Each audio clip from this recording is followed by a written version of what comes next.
So how does this therefore compare with standard materials? Aluminum, quasi-isotropic graphite epoxy, and then a graphite epoxy that would be more efficient than quasi-isotropic in compression. In fact, this is the stacking sequence given here. 45, minus 45, 0 to 90 with an overbar symmetric. 90 with an overbar means for this course that there's one ply in the middle and that's it. So the mid plane is at the midpoint of that ply. If I were to write it,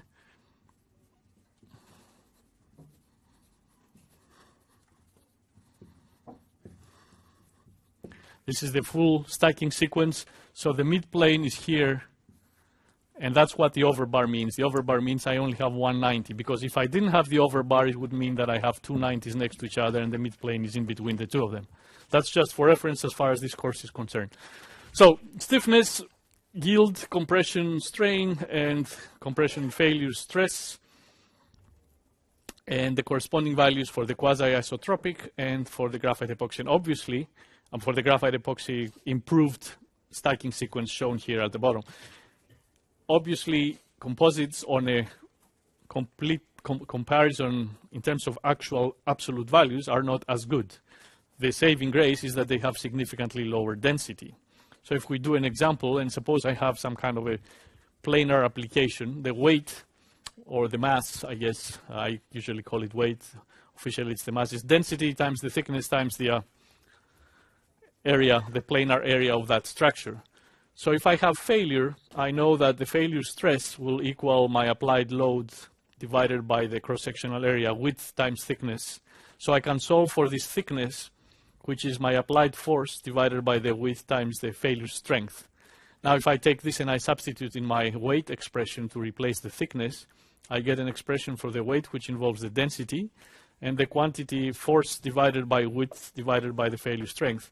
And if I'm to compare graphite or carbon epoxy materials to aluminum, then the ratio of the weights would cancel out the applied force, which we assume to be the same, and would cancel out the width because we're having the same planar area, and we'll end up with a ratio of density to failure strength.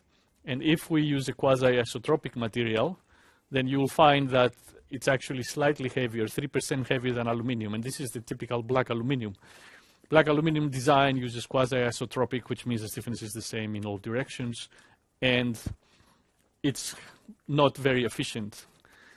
If you use the more efficient design we just defined, then you are down to about 30% savings. So all of a sudden, the need to come up with the correct stacking sequence that will really take advantage of the composite capabilities becomes very important, because if you don't do it right, you will end up with either the same weight or, God forbid, even higher weight.